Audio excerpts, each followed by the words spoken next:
તો હવે વાત કરીએ વડોદરાની તો વડોદરા શહેર પોલીસ દ્વારા ફિટ ઇન્ડિયા અંતર્ગત યોજાઈ સાયકલ રેલી। પ્રધાનમંત્રી નરેન્દ્ર મોદીએ શરૂ કરેલી ફિટ ઇન્ડિયા અભિયાનને ધ્યાને રાખીને સાયકલ રેલીનું આયોજન કરવામાં આવ્યું છે।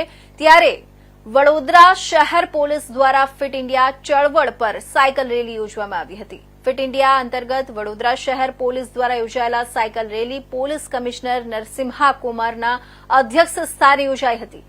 પોલીસ કમિશનરે આ સાયકલ રેલીને ફ્લેગ ઓફ કરી હતી।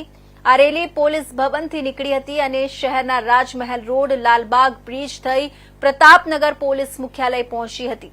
આ રેલીમાં વડોદરાથી લંડનનો સાયકલ પ્રવાસ કરનારી નિશા કુમારી સાયકલ લઈને જોડાઈ હતી। વડોદરા શહેરના નગરજનો અને સાયકલિંગ ક્લબના સભ્યો મોટી સંખ્યામાં ફિટ ઇન્ડિયા અંતર્ગત સાયકલ રેલીમાં જોડાયા હતા।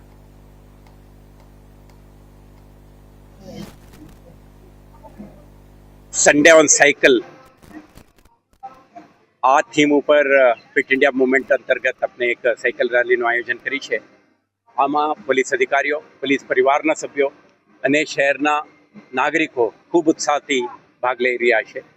પણ પ્રયાસ છે કે ગવર્મેન્ટ ઓફ ઇન્ડિયા અને ગવર્મેન્ટ ઓફ ગુજરાત તરફથી જે નાગરિકોના સ્વાસ્થ્ય માટે જે અભિયાન છેડી છે આમાં હિસ્સા બનવાની અને દરેક નાગરિક પોતાના પરિવાર સાથે, ઇષ્ટ મિત્રો સાથે અને હાઉસિંગ સોસાયટીમાં રહેતા એમના અન્ય નાગરિકો સાથે દરરોજ પોતાના સ્વાસ્થ્ય માટે આધા ઘંટા નિકાલે અને વોકિંગ, જોગિંગ, રનિંગ કે કોઈ પણ પ્રકારની ગેમમાં પાર્ટિસિપેટ કરે, જેથી કરીને સ્વાસ્થ્ય બની રહે, એક સ્વસ્થ નાગરિક દેશ નિર્માણમાં પોતાના ફાળો આપી શકે અને હેલ્ધી જીવન જીવીને સાર્થક જીવન અપનાવી શકે એવા એક અભિગમથી આજનો આ કાર્યક્રમ ફ્લેગ ઓફ કરી છે।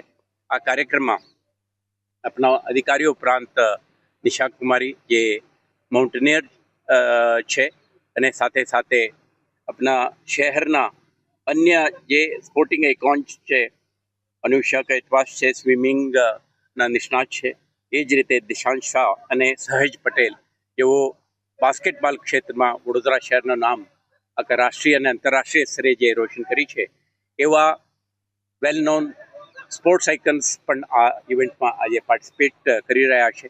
આપણા શહેરના દરેક નાગરિકને અનુરોધ છે આ મહા અભિયાનના હિસ્સો બને અને પોતાના સ્વાસ્થ્ય માટે ધ્યાન રાખે।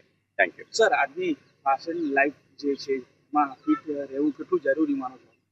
ના, અત્યારે આપણે જે આધુનિક યુગમાં જે રીતે ટેકનોલોજી આપણા જીવનના હિસ્સો બની ગયું છે અને આપણા દરેક સ્તરે પ્રોફેશનલ લાઈફ કે ખાનગી જીવનમાં પણ આજે જે સ્ટ્રેસ અને આના કોન્સિક્વન્શિયલ હેલ્થ ઇશ્યુઝ છે આને ધ્યાને રાખીને દરેકને આજે તારીખે જરૂરી છે ફિટનેસ માટે બહાર નીકળીએ, થોડું ફિઝિકલી એક્ટિવ બનીએ અને પોતે પણ ધ્યાન રાખીએ તો કદાચ મેડિસિનથી દૂર રહી શકીએ અને એક સુદીર્ઘ સફળ જીવન, સ્વાસ્થ્ય જીવન જીવવામાં આપણને સફળતા મળશે।